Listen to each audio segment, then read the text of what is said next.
Morning students. आज हम जो लास्ट टॉपिक है कोऑर्डिनेशन जो चैप्टर आपका चल रहा है उसका करेंगे। उसके बाद नेक्स्ट चैप्टर स्टार्ट करेंगे, उसका एक टॉपिक करेंगे। अभी पहले जो आपका कोऑर्डिनेशन चैप्टर चल रहा है उसमें दो टॉपिक रह गए हैं। ये coordination is needed at all level of management. क्या कोऑर्डिनेशन मतलब समन्वय की ज़रूरत मैनेजमेंट की हर लेवल पर पड़ती है? तो इसका आंसर सिंपल सा है यस, क्योंकि 3 लेवल है, तीनों लेवल पर कोऑर्डिनेशन जरूरी है। अगर एक पर्सन होगा तो वहाँ तो कोऑर्डिनेशन की ज़रूरत ही नहीं है, लेकिन 3 लेवल है, top level, middle level, low level, तीनों लेवल पे कोऑर्डिनेशन जरूरी है। क्योंकि इतने सारे पर्सन हैं, आपस में कोऑर्डिनेशन बनाकर काम करेंगे तभी संस्था में मेन ऑब्जेक्टिव को अचीव किया जा सकता है। Coordination is needed at all level of management, then answer is yes. And the next one is importance of coordination. Coordination की इम्पोर्टेंस क्या है, महत्व क्या है? तो ये डिपेंड करता है कोऑर्डिनेशन कितना बड़ा बिजनेस है, साइज ऑफ ऑर्गेनाइजेशन। जितना बड़ा बिजनेस होगा उतने वर्कर ज़्यादा होंगे, उनका टेस्ट अलग अलग होगा, काम करने का तरीका अलग अलग होगा, उन सबका अपना अपना ऑब्जेक्टिव होगा। अब उनको एक टीम स्पिरिट में मिलकर काम करना पड़ता है। काम करने के लिए उन सबका टेस्ट अलग अलग है, उनमें कोऑर्डिनेशन बिठाना ईजी नहीं है। उन सब में कोऑर्डिनेशन मैनेजर बैठाता है, फिर उसमें कोऑर्डिनेशन से वो काम करते हैं, तभी संस्था का मेन ऑब्जेक्टिव अचीव हो पाता है। तो जितना बड़ा ऑर्गेनाइजेशन होगा उतना ही कोऑर्डिनेशन मुश्किल हो जाता है, ईजी नहीं है कोऑर्डिनेशन बना के रखना। लेकिन मैनेजर क्या करता है, सब में कोऑर्डिनेशन बना के रखता है ताकि मेन ऑब्जेक्टिव को अचीव किया जा सके। And the next one is functional differentiate. Functional differentiate मतलब सबके काम अलग अलग है।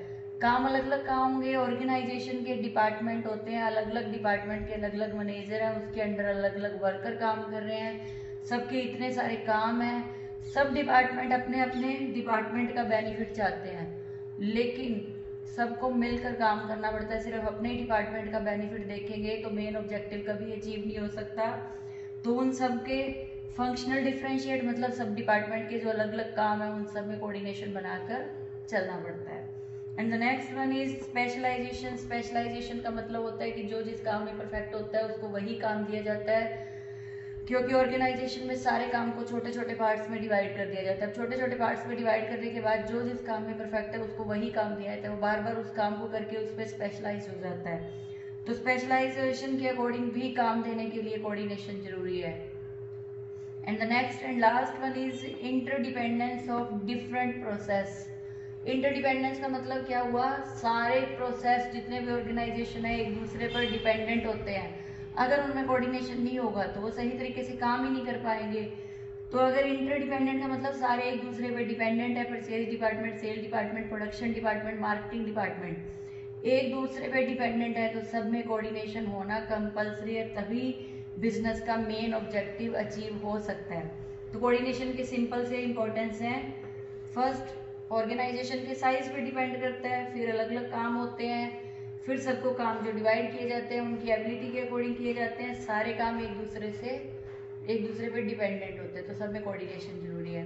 तो आज के ये दो टॉपिक थे। इससे अब नेक्स्ट हम कर रहे हैं next chapter number 5, principles of management. तो सबसे पहले हम मीनिंग करेंगे प्रिंसिपल का, कि प्रिंसिपल्स होते क्या हैं और ये डिराइव कहाँ से हुए, मतलब ये कैसे बने, इनका शुरुआत कहाँ से हुई, इनका उद्गम कहाँ से हुआ। वो दो टॉपिक हम करते हैं। प्रिंसिपल्स ऑफ मैनेजमेंट क्या है?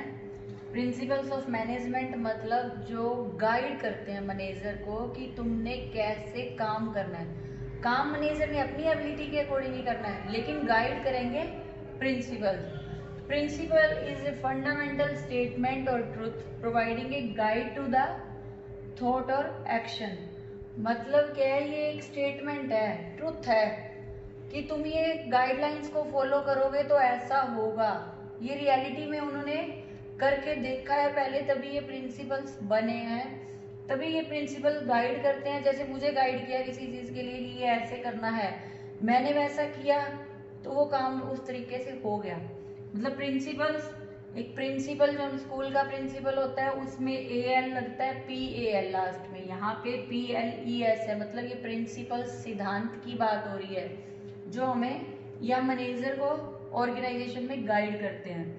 तो ये प्रिंसिपल्स मैनेजमेंट के कैसे डिराइव किए गए, मतलब इनका स्टार्टिंग कैसे हुई थी, कैसे बने थे। इसके दो तरीके हैं, या तो कोई भी चीज़ बनती है ऑब्जर्वेशन से या बनती है एक्सपेरिमेंट से। ऑब्जर्वेशन क्या होता है, तुम सारे, मैंने तुम्हें कोई काम दिया, मैं ऑब्जर्व कर रही हूँ तुम काम कैसे कर रहे हो, या कौन सा स्टूडेंट पढ़ रहा है कौन सा नहीं पढ़ रहा, मैंने देख के ऑब्जर्व किया। ऐसे ही ऑब्जर्वेशन से उन्होंने क्या किया, कोई काम डिवाइड करके देखा। जो डिवाइड किया जाता है काम सारे वर्कर्स में, एक काम को छोटे छोटे पार्ट्स में डिवाइड कर दिया, वर्कर्स की एबिलिटी के अकॉर्डिंग उनको बांट दिया। अब देखा कि उनकी एक्चुअल में एबिलिटी बढ़ रही है, बार बार उसी काम को कर रहे हैं, स्पीड बढ़ रही है। मैं एक काम को बार बार करती जा रही हूँ, मेरी स्पीड बनती है, मेरी एफिशिएंसी बढ़ती है, कॉस्ट कम आती है, लॉस नहीं होता, टाइम सेविंग होती है। तो ये कैसे पता लगा, ऑब्जर्वेशन से ही पता लगा। तो ये जो है on the basis of observation principles बने, फर्स्ट पॉइंट। सेकंड है on the basis of experiment. Experimental क्या होता है, एक्सपेरिमेंट करके देखा। एक्सपेरिमेंट में क्या करेंगे, मान लो मैंने 2 टीम्स बना दी, एक टीम का तो अकेली मैं ही ऑर्डर कर रही हूँ कि तुम ये काम करो, दूसरी टीम में मैंने क्या किया, मैं भी ऑर्डर कर रही हूँ, एक मैडम और आके वो भी ऑर्डर कर रहे हैं एट ए टाइम पे। 2 हो गए इस टीम के लिए बॉस, एक टीम के लिए एक बॉस है। उसने क्या किया, इस टीम ने जिसको एक से ऑर्डर मिला बहुत जल्दी काम कर लिया, उनको पता हमने इन्हीं का काम करना है। अब इधर कंफ्यूज हो गए पहले किसका काम करें, 2 ऑर्डर देने वाले हैं, पहले किसका काम करें। आधों ने एक का काम किया, आधों ने एक का, काम तो कंप्लीट कोई भी नहीं हुआ। तो क्या हुआ, एक्सपेरिमेंट करके पता लगा ना कि जहाँ यूनिटी ऑफ कमांड बोलते हैं, जो कमांड देनी है ऑर्डर देना है, अगर एक बॉस से मिलेगा तो काम उतनी जल्दी होगा, अगर 2 से 3 से 4 से मिलेगा तो काम नहीं हो पाएगा, क्योंकि उनको समझ नहीं आएगी पहले किसका करें।